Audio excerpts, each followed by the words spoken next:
What's up guys, in today's video, we're gonna be going over my top 5 cinematic gimbal movements for creating wedding videos on the DJI RS2. Here we go.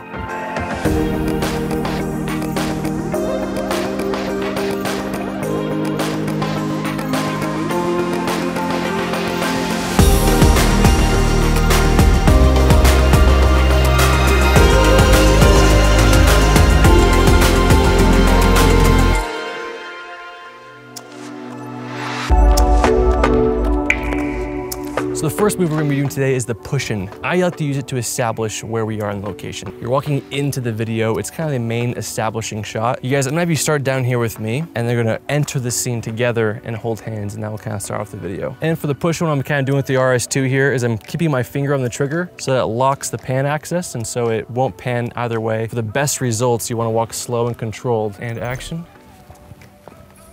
What I'm trying to do as I'm doing the push-in is create depth. I want to glide past bushes, rocks, anything to kind of add movement into my shot. I'll show you a difference between pushing past just like nothing and showing a location, and then pushing past some rocks or a tree to reveal the location. It's just a lot more cinematic. Beautiful. Okay, keep doing. I'm gonna do a push-in. Got some great foreground to work with here. Beautiful. And as we're there, do the exact same thing, just close up. And for these, I'm just doing subtle push-ins. You may not even be able to tell that they're push-ins, but I'm doing a slight push-in, keeping my composition. Just realized if I got lower, I could have even more foreground. 3, 2, 1, and go. Just kissing, push-in, love it. One of the common mistakes I see with push-ins is just going too fast. At the end of the day, you guys, especially with weddings, like I've said, slow is key. But I see a lot of people just going way too fast, and you can see it in their shots, especially on like a 50mm. And 3, 2, 1, and Tanner looking at your bride. I love this. Oh.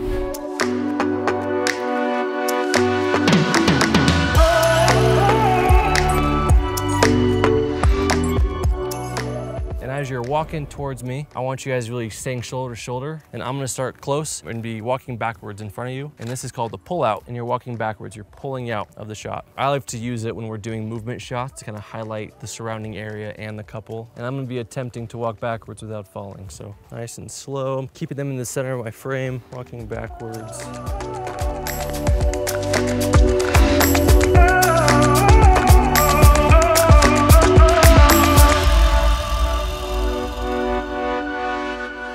What we're gonna do is a parallax here. We're gonna do a wide parallax and a tight parallax. All you're doing is you're moving one direction while your camera pans the other direction. And so with this shot, we're gonna have Tanner and Shay running to this cliff edge as I'm parallaxing through these rocks. And I'm gonna be starting behind this tree here to add more foreground, kind of a reveal. Let me see what running looks like. Let's just give it a spin. 3, 2, 1, and action, we're running.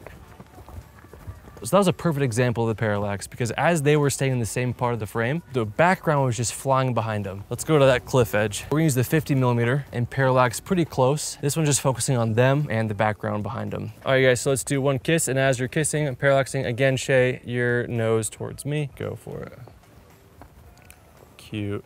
And we have a lot of good details to work with here. We got the necklace, we got her hair, we got her wedding ring, we got his tie, we got her makeup, like her eyes. For all these shots, I'm gonna be doing a very, very subtle parallax. So like, I'm not stepping very big, I'm just kind of swaying. I'm kind of doing this. Like, you know, a lot of guys like want to do this whole thing every single time, and you just don't need to do that. You can just stay here on tight focal length and just sway, and I'm parallaxing, the background's moving behind them. So as we're in this position, I'm just, again, same pose, and I'm just doing a slight reveal using his shoulder as foreground, okay? So I'm doing a slight parallax, just showing off the necklace, like so. 3, 2, 1, and I'm gonna do a one parallax past these dead trees, really slow, just to sway. Make her laugh, Tanner. So take a big laugh towards the sky. And I'm just kind of alternating between push-ins and parallaxes, really slow. Background's moving behind them. They're staying in frame. Again, looking for foreground. This tree is a perfect example.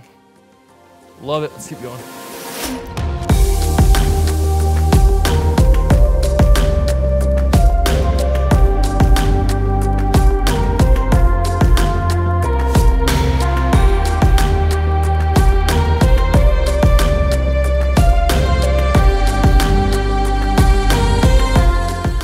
just introducing a new element to the video, I want to get some details of, you know, their hands as they're walking, their feet as they're walking, the dress flowing as she's walking. And how we're going to achieve that is by doing a tracking shot. And a tracking shot is where you're following your subject as they're moving. You can call it a push in or a pull out, but it's a little bit more focused. You're locking onto a certain subject and following them the entire time. And that might mean you're parallaxing as you're pushing in, or you're tilting up or down as you're pulling out, whatever it may be. And with the feet shot, what we're going to be doing is turning this into low mode. And the RS2 is super easy to put into low mode. So all you have to do is hold down the trigger here, and then 2 seconds later, it's in low mode. And I love the Sony because I can have the screen out and facing towards me. So you guys, let's have you walking towards me. I'm gonna be walking backwards, ideally trying to glide past these rocks as low as I can go to create foreground. And go. Again, I'm gliding past these rocks, getting these details, parallaxing. That looks awesome. Let's have you guys walking back now. Just focusing on her dress now, flowing over the red rock. And for this one, I am gonna set my focus. And 3, 2, 1, and we're walking. And as she's walking, I am parallaxing. Just gliding over this rock.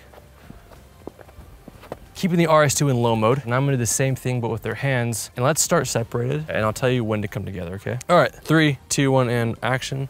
Super slow, and then you're coming together. And then you're grabbing his arm, Shay.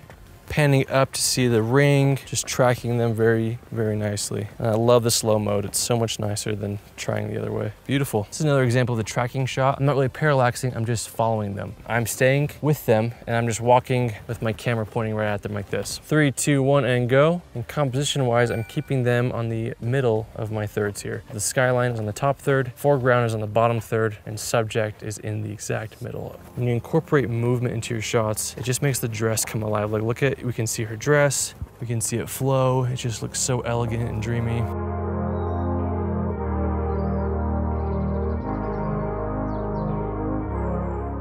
So for this pose, we're doing a movement called the shallow pull. And the shallow pull is where your subject starts out of focus and then comes into focus as you're pushing in. You're on a very shallow depth of field so that everything's out of focus until the climax of the shot. Okay, so for this one, I'm putting my aperture down to like f1.2, just super shallow. So I'm turning off autofocus. You have to set your focus point to where you want it to be. We'll start with the peak of the pose, which is Shay coming up from behind and then kind of grabbing Tanner and looking at him like that, beautiful. And you can see that she's barely in focus. So I kind of remember where I am, and then when she arrives at that point, I'm gonna be pushing in and it'll end right there. And the key to this, you guys, once again, is slow. Because if you're going super fast and you're trying to get that focal plane, you're gonna miss it, and you're gonna overshoot it, try to correct it, and it'll look bad. You wanna slowly rack into that spot. Start out of focus, and 3, 2, 1, action. Nice and slow. Love it.